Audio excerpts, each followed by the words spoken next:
Muy buenas noches, soy Federico Reyes Heroles, bienvenidos a Primer Círculo. Muy buenas noches, Carlos Elizondo, bienvenidos a Primer Círculo. Y como seguramente habrán oído, el día de ayer se presentó el paquete económico para el año entrante, que es fundamentalmente las expectativas económicas, en muchas de sus variables, y el paquete de impuestos y de gasto que, de ser aprobado por la Cámara de Diputados, se aplicará el año entrante. Y para discutir este paquete y sus implicaciones, hemos invitado a un muy buen economista, que es el director en jefe de BBVA, Carlos Serrano. Carlos, bienvenido. Carlos, Federico, gracias por la invitación. Qué gusto tenerte por acá. El gusto es mío, gracias por la invitación. Estimado Carlos, a ver, tu saque rápido es un proyecto que te generó. ¿Qué reacción ayer que lo viste? En general, yo creo que es un paquete económico que va a preservar la estabilidad fiscal del país. Creo que lo que vimos el año anterior y lo que vemos ahora con este paquete de parte de la nueva administración es un compromiso por mantener los equilibrios fiscales, un equilibrio en donde la deuda como porcentaje del PIB no crezca. Y me parece que fuera de algunos temas puntuales que ahora podemos discutir, esa es la señal que se manda, es algo con el que, si se cumple, veremos una estabilidad fiscal que continúe. Y en general creo que fue algo bien recibido por los mercados. ¿Hoy cómo estuvieron los mercados?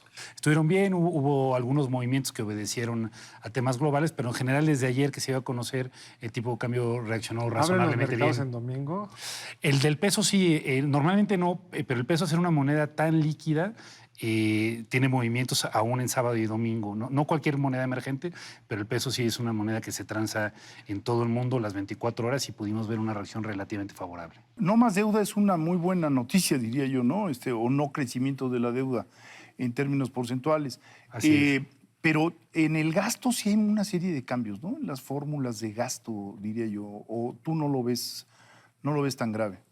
Sí, no, creo que digamos, eso era a nivel macroeconómico, digamos, y creo que eso era importante. Pero ¿me puedo quedar un ratito en macro? Porque en macro hay varias, digamos, propuestas interesantes. Uno es, hay una expectativa de crecimiento entre 1.6 y 2.5 de crecimiento del PIB para el año entrante, que a mí me sorprendió si lo contrastas con las expectativas del Banco de México, que están en el tope 1.5. O sea, hay una divergencia entre lo que espera el Banco de México y lo que espera la Secretaría de Hacienda. En realidad es exactamente el mismo pronóstico. Es el mismo pronóstico. Porque el Banco de México tiene un intervalo que es entre 1.5 y 2.5. La Secretaría de Hacienda, para construir el presupuesto, tiene que tomar un estimado puntual, y es de 2%, que es exactamente la mitad del Banco de México. Entonces, me parece, yo en lo personal creo que quizá puede ser un poquitín optimista, pero creo que ha hecho bien la Secretaría de Hacienda al tomar exactamente el mismo pronóstico del banco y prácticamente el mismo del Fondo Monetario, que es de 1.9. Entonces, no creo que estemos hablando de un presupuesto que esté basado sobre pronósticos que no sean realistas. Los pronósticos de tipo de cambio a $20 de precio del petróleo en general me parecen bien. Lo único que me parece que como estimado es demasiado optimista y habría que deflactarlo es la producción petrolera. La producción petrolera están asumiendo que va a cerrar, que va a ser el promedio del año 1.95 millones de barriles diarios. Eso significa, exacto, para el año entrante, eso significa que la producción de petróleo crece 13%.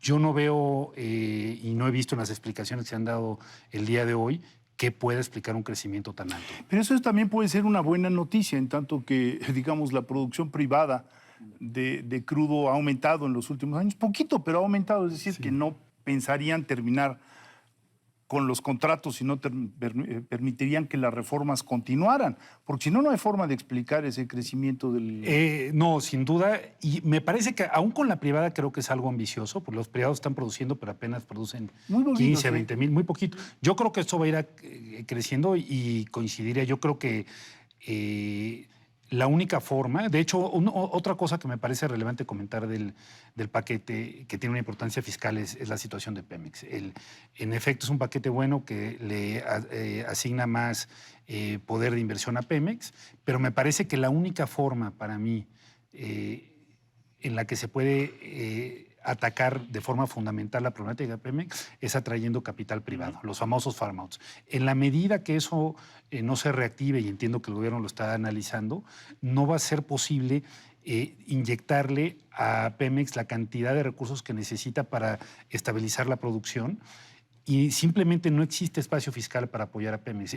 Si no se toma esta decisión de revertirse a los farm outs, no ahora, no el año que viene, pero en 3 o 4 años creo que puede haber unos problemas fiscales importantes. Entonces, pero compartes la idea de que entonces están tomando en cuenta seguir abriendo o reconsiderar lo de los Pareciera ser farm que lo outs. están tomando en cuenta, y creo que si se anuncia sería una muy buena buenísimo. noticia. Ahora, habría que ver en el presupuesto, yo no lo he visto, cuánto de ese crecimiento de la producción de petróleo es de Pemex. No se aclara. ¿Y cuánto es de los no se privados? aclara. Justo era una duda que tenía yo, porque si se está asumiendo más producción privada sería bueno. No está muy claro y no ha habido todavía una explicación clara que diga por qué podemos pensar que es realista aumentar en 13% la producción, ¿no? Ahora, decía Federico, con toda razón, que en el agregado pues, hay un equilibrio, pero adentro del agregado hay algunos cambios importantes.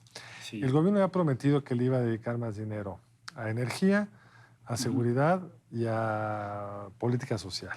Sí. Y sí hay un incremento muy fuerte en energía, de los rubros es el que más crece. Sí. En seguridad es un crecimiento muy pequeño, de pequeño, hecho con sí. muchas dudas al interior del componente. Y el que me queda menos claro es en seguridad social. Sí hay un incremento, pero parecería, por ejemplo, que algunos de los gastos más importantes del gobierno este año, como era Jóvenes Construyendo el Futuro, se achica de forma importante. ¿Qué nos puedes decir de estos cambios y de los que pagan el precio? Porque no hay más deuda, no hay más ingresos de forma importante, entonces alguien pierde. ¿Quién pierde? ¿Cómo no, Carlos? Yo ahí me iré un paso para atrás primero, que es, yo creo que lo que es fundamental atacar ya en el país es reconocer que somos un país con una recaudación muy baja, un país con recaudaciones tributarias de 14% del PIB, y no hay manera de que el país pueda tener una senda de crecimiento mayor, no hay manera que el país pueda construir la infraestructura necesaria, invertir en salud, invertir en educación con estos niveles tan bajos de recaudación. Me parece fundamental que el gobierno trabaje ya en una reforma fiscal que amplíe de forma importante esta recaudación.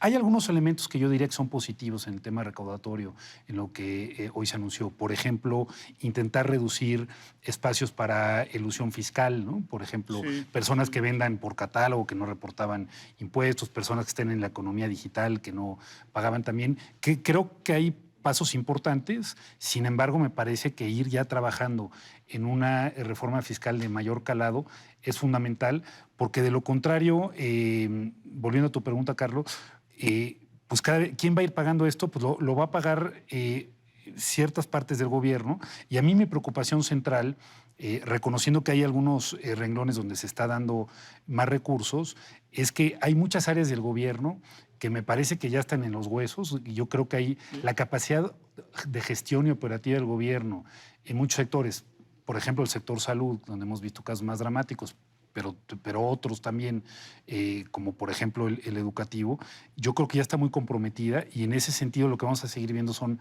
mayores presiones fiscales si no hacemos algo para aumentar la recaudación de manera fundamental, ¿no? Ahora, Arturo Herrera, en su calidad de subsecretario, tuvo dos salidas que yo diría que eran muy alentadoras. La primera tenía que ver con la tenencia, esta idea de federalizar la tenencia y decir, bueno, no es un impuesto nuevo, es un impuesto que ya existe, lo vamos a federalizar para que en las entidades de la República no se dé esta competencia inversa, ¿no? De ver quién tiene la menor recaudación. Y después mencionó lo del predial. ¿Hay algo en el paquete económico al respecto? Porque el predial también está ahí, no lo estás inventando, ¿no? Totalmente de acuerdo contigo, Federico. Yo creo que los puntos que hace Arturo Herrera son muy buenos. Estos dos impuestos son de los impuestos que son más eficientes en el mundo para recaudar, y aquí básicamente no lo recaudamos. No está en el paquete porque esas son capacidades que tienen los estados y los municipios. Y yo creo que es urgente revisar el acuerdo institucional que tenemos como federación, porque me parece que llegamos a un equilibrio en el cual los estados y los municipios se han acostumbrado a vivir de la federación. Es muy cómodo vivir de las participaciones federales. De hecho, se han ido modificando las participaciones, que yo creo que eso no queda claro. ¿Por qué el Estado federal le da a los estados lana? Sí, porque digamos, cuando México transitó sobre todo en la administración del presidente Zedillo, de ser un régimen centralista, un régimen a una federación, muchas de las capacidades recaudatorias estaban todavía con el gobierno central, pero se decidió ir dándoles más recursos para que se pudiera ejercer el gasto desde una perspectiva local.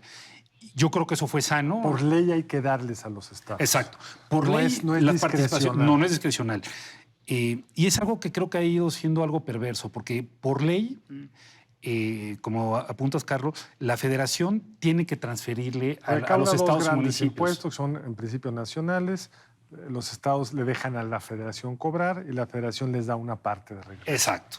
Ahora, lo que hemos ido viendo con el tiempo es que esa fórmula de asignación de participaciones se ha ido modificando de tal suerte que los estados y municipios nunca pierden. Por ejemplo, en la administración anterior, cuando hubo que apretarse el cinturón, cuando ya hubo una llamada de atención... Por la caída en el precio del petróleo. Por la caída del precio del petróleo, se modificó la fórmula y aun cuando el gasto federal cayó, las participaciones, que es lo que le transfiere el gobierno federal a estados y municipios, siguieron subiendo.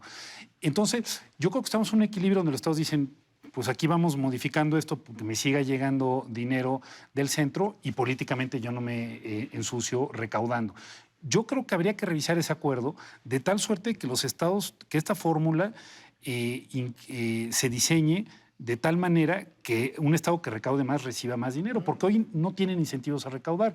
Y estos estados, el predial, que es municipal, y la tenencia, que es estatal, pues no lo recaudamos, siendo que son impuestos fáciles de recaudar, que son progresivos, incluso ecológicos. Progresivos? Progresivos es que ayudan a mejorar la distribución del ingreso. O sea, que pagan más los que más tienen. Sí, Exacto. que pague más alguien que tiene un coche caro Ahora, que un coche exacto, barato. o una casa cara. Eso cara. así ocurre en el mundo. Porque un problema, hablando esto de los impuestos progresivos, Carlos, cuando uno mira países que tienen mejores distribuciones del ingreso, que esto se mide con este coeficiente de Gini, lo que vemos es que incluso países con muy buenas distribuciones, como los países europeos, en particular Norte de Europa, no es que necesariamente su distribución sea buena de saque, sino que después del proceso fiscal mejora. En los dos lados, En lo los que lados. recaudan y lo que gastan. Y lo que gastan, exacto. Uno ve después de gasto, recaudación y gasto, mejora. Claro. Y cuando uno ve el diferencial entre el Gini antes y después de política fiscal, mejora mucho. En México no cambia absolutamente nada. En el Quiere margen. quiere decir que nuestra política fiscal no ha sido durante décadas eficiente para mejorar la recaudación. Prácticamente no se mueve, lo cual quiere decir que Prácticamente se entonces, al no moverse, quiere decir que no ni por el lado del ingreso Gasto. ni por El el gasto gasto está corrigiendo la desigualdad. Exacto. Exactamente. El presidente Así es. López Obrador prometió que no iba a haber ni nuevos impuestos ni incrementos en tasas. Y en este presupuesto tenemos nuevos impuestos. El impuesto a la economía digital, Sí. que el presidente explícitamente había dicho que no iba a ir en algunas de las mañaneras, está ahí en la propuesta del secretario de Hacienda. Y hay alguna subida de tasas pues, fuertes. Hay una subida de tasa al ahorro, es decir, por cada peso que tengas ahorrado te van a quitar 1.5%. Así es. Si las tasas van a la baja, quiere decir que tu rendimiento va a ir también a la baja. Hay un aumento del impuesto al tabaco y a los refrescos, hay un aumento a los impuestos de la gasolina implícitamente porque sigue aumentando Exacto. la recaudación por el lado de la gasolina. O sea, el presidente no está cumpliendo su promesa. Yo diría que en general la mayoría de estos impuestos, salvo el del ahorro que me gustaría hablar, yo creo que van en dirección correcta. En particular el tema de la recaudación digital, creo que es muy apropiado hacerlo porque muchas de estas empresas digitales gigantes, pues la actividad toma lugar en México, sin embargo, se tributa en otro lugar, si es que se tributa. Pero el causante que hoy paga algún servicio de estos digitales va a ver que ahora tiene el IVA. Antes no lo tenía, va a decir, el presidente me mintió, porque dijo que no iba a haber nuevos impuestos. Bueno, yo creo que habría que decir, pues, no es un impuesto nuevo, era un hueco, una actividad que debería haber sido grabada, no era grabada. Y me parece que es muy sano hacerlo. Muchas otras, por ejemplo, estaba mirando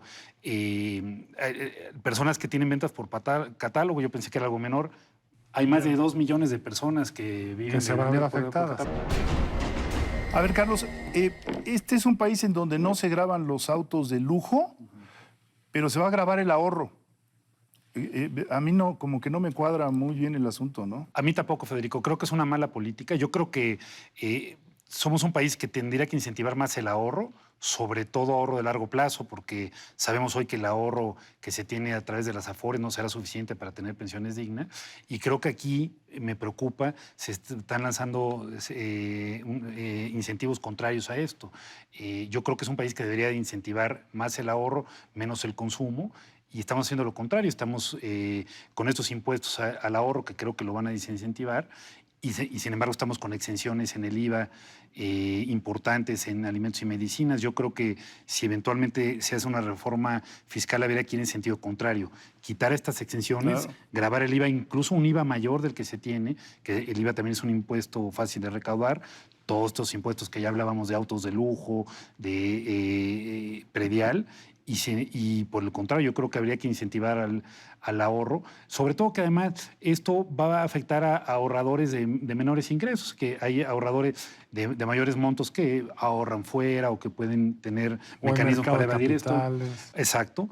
En cambio, quien ahorra en vehículos bancarios, en ciertos bonos, va a tener menores rendimientos y es justamente lo que me parece que habría que desincentivar, ¿no? ¿Y recauda mucho esto?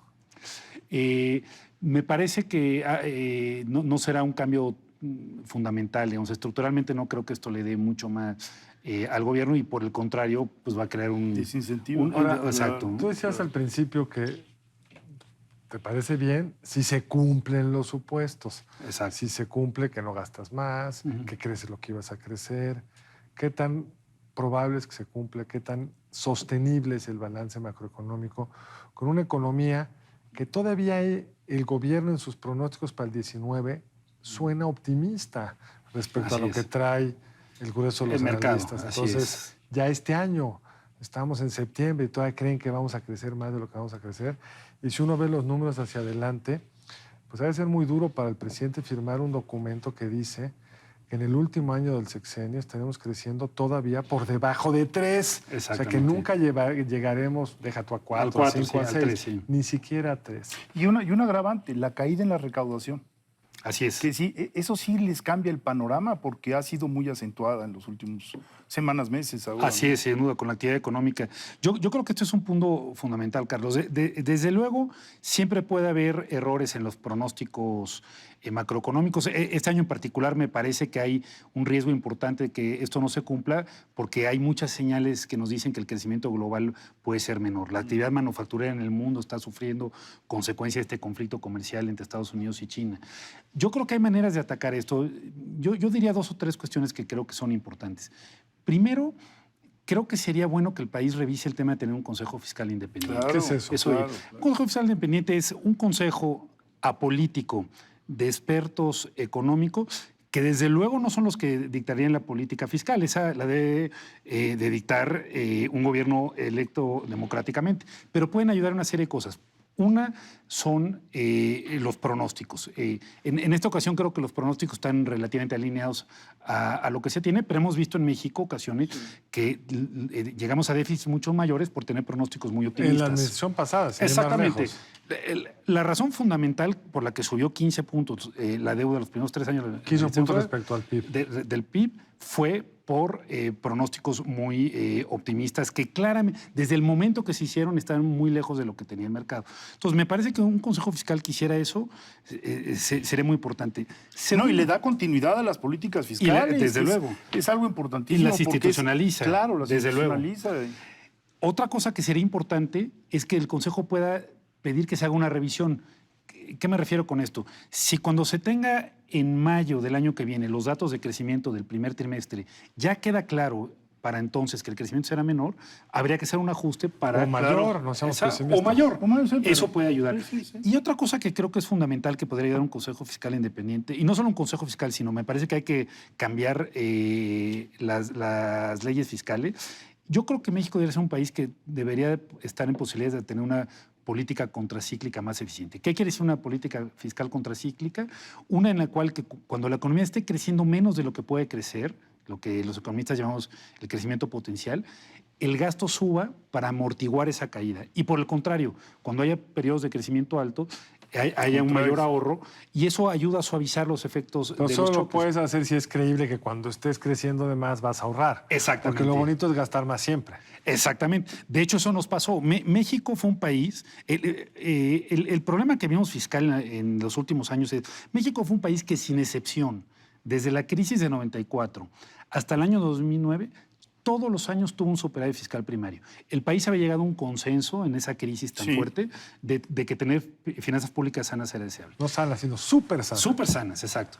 ¿Qué pasó? Llegamos al año 2009, viene la crisis de Lehman Brothers.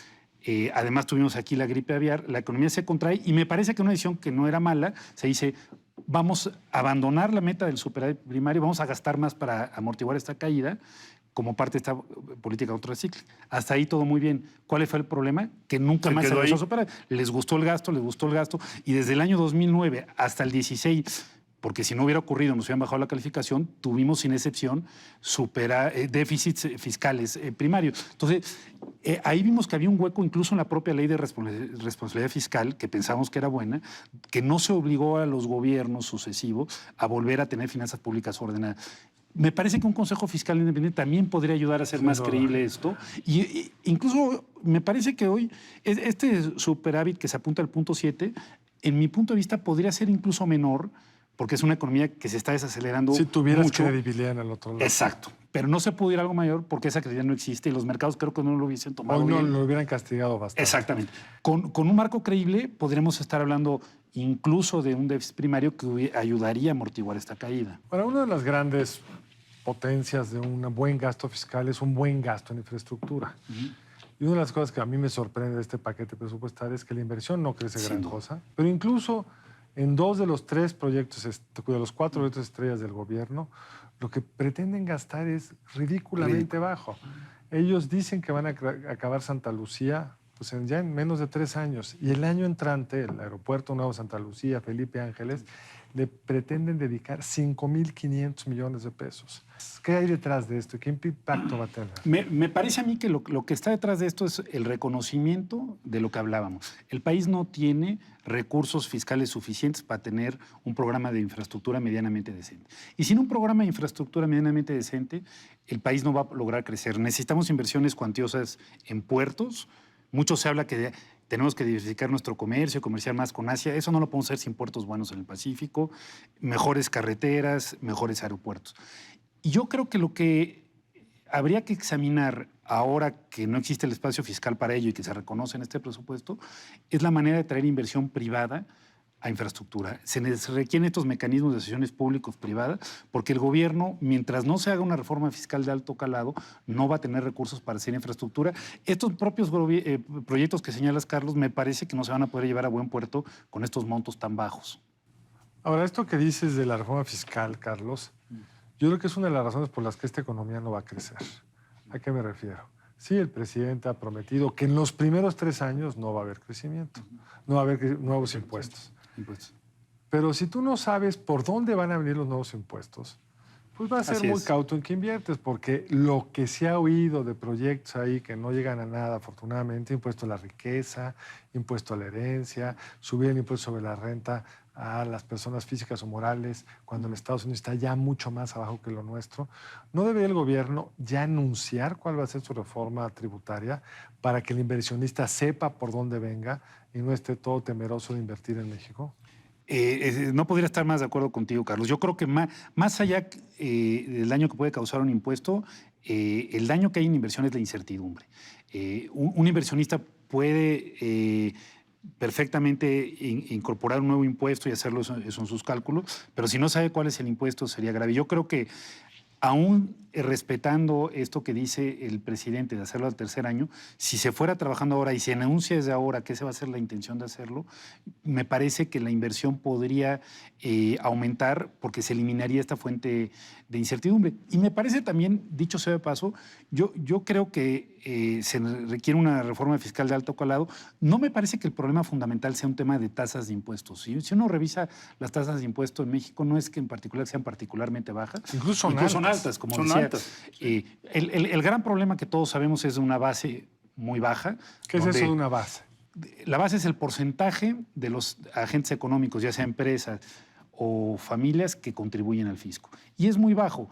El 60% de los trabajadores en México son informales, es decir, no contribuyen fiscalmente. Entre el 80 y el 90% de las empresas, hemos visto este trabajo muy bueno de Santiago Levy, son informales y no contribuyen. Es muy difícil tener una recaudación buena con unas bases, es decir, con un porcentaje tan bajo de contribuyentes. Entonces, me parece a mí que antes de ponerse a revisar tasas, lo que habría que hacer es ver cómo ampliar la base, ¿no? Que ahí hay una palabra, o más bien una expresión que está vetada. IVA. ¿no? Si no está vetado salirse del tiempo, mi querido Federico, se nos ha ido el tiempo. Se nos fue el tiempo. Doctor Carlos Serrano, muchas gracias por estar con nosotros. Gracias por la invitación, un placer. Muy buenas noches, nos vemos en la próxima en Primer Círculo. Muy buenas noches, lo esperamos el lunes entrante aquí en Primer Círculo.